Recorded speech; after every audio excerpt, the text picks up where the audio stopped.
Ben, nous, on a une semaine d'avance sur vous, une semaine, 10 jours d'avance sur vous sur le confinement, et bon, ça nous donne un petit peu d'expérience. Et l'idée de cette vidéo, c'est ben, de partager avec vous ce petit peu d'expérience en plus, en espérant que ça puisse être utile à certains collègues. Alors, d'abord les outils qu'on utilise. Donc on utilise Pronote, bien entendu, et puis notre environnement numérique de travail où on peut faire des documents partagés, des visioconférences et des quiz.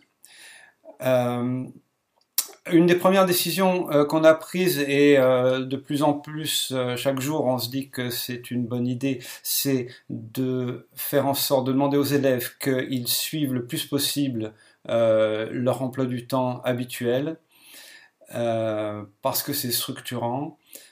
Ensuite, on leur dit de vraiment regarder régulièrement Pronote, de se baser là-dessus. Et donc, tous les collègues essayent de remplir Pronote à l'avance. L'idéal serait d'avoir toute la semaine déjà planifiée sur Pronote.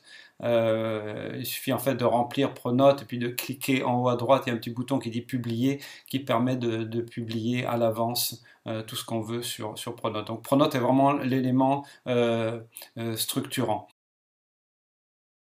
Pour ce qui est de ma matière, l'anglais,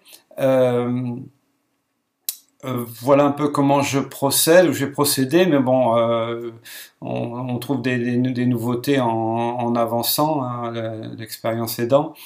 Moi j'ai commencé parce que j'ai des tests à faire. J'ai commencé par des conférences vidéo individuelles, des sortes de petits bacs blancs un par un. Donc je convoquais les élèves par l'environnement de travail à des conférences vidéo. Ça marche pas mal, ça permet de recréer un peu de lien avec les élèves, de les faire parler un peu de small talk pour voilà, pour reprendre contact. Et puis après, on fait des petits bacs blancs. Finalement, c'est un peu long, mais c'est fait la même chose que si on avait fait d'abord en classe et puis après corrigé à la maison. Voilà. Après, si c'est pas du 1 à 1, ce qu'on a trouvé, c'est quand même que les petits groupes, c'est plus gérable. Mais bon, certains collègues fonctionnent avec des groupes d'une vingtaine d'élèves. Ça peut fonctionner. Finalement, les élèves assez vite prennent l'habitude d'éteindre leur micro quand ils parlent pas. Et finalement ça marche pas mal, mais bon, ça peut dépendre un peu des classes. Moi j'ai par exemple une classe de troisième, c'est peut-être un peu plus difficile avec les troisièmes. Ce qui est sûr, c'est que c'est pas toujours facile de les avoir au moment où on veut tous connecter avec une bonne connexion. C'est pour ça que des plus petits groupes, si on peut diviser, c'est pas mal. Euh, pour l'anglais en particulier, je trouve que travailler par tâche, c'est ce qui marche le mieux. Je choisis des tâches qui peuvent le faire à la maison et si possible en groupe, parce que comme ça, bon, ça rompt un peu l'isolement dans lequel ils sont, s'ils sont obligés de travailler en groupe.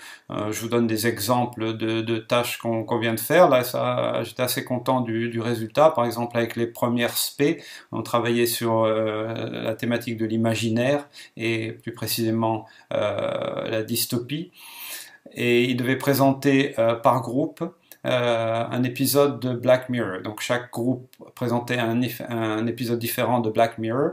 Je leur avais envoyé une fiche de travail en document partagé pour guider leur présentation. Et certains ont fait, c'était au choix, certains ont fait une vidéo, et ils ont fait des trucs vraiment pas mal, alors qu'ils n'étaient pas ensemble, ils ont fait des vidéos, on avait l'impression qu'ils étaient ensemble, c'était bien fait, ils ont soigné la vidéo, la présentation, etc. Et d'autres ont choisi de le faire live, c'est-à-dire on a fait une rencontre en visioconférence, on a invité quelques autres élèves de la classe comme pour faire un auditoire. Et c'était pas mal, ça crée du lien, ça crée une ambiance. Ça a bien marché. Voilà. Bon, avec le troisième, j'ai fait aussi, enfin, c'est pas encore fait. Ils travaillent dessus, ils passent demain. Ils doivent, pareil, par groupe, présenter. Chaque groupe présente une ONG avec même principe, une fiche de méthode sur le document partagé. Ils font des recherches et puis ils présentent avec quelques élèves, je sais pas, une dizaine d'élèves qui sont là comme auditoire. Alors là, j'ai fait surtout des tâches de présentation au départ parce que finalement c'est facile et ça leur donne du travail, ça marche bien. Mais l'environnement de travail permet aussi de travailler le creative writing. Je sais pas, on peut faire un diary, des nouvelles à plusieurs mains, des échanges de lettres, etc. Donc ça, j'essayerai ça bientôt.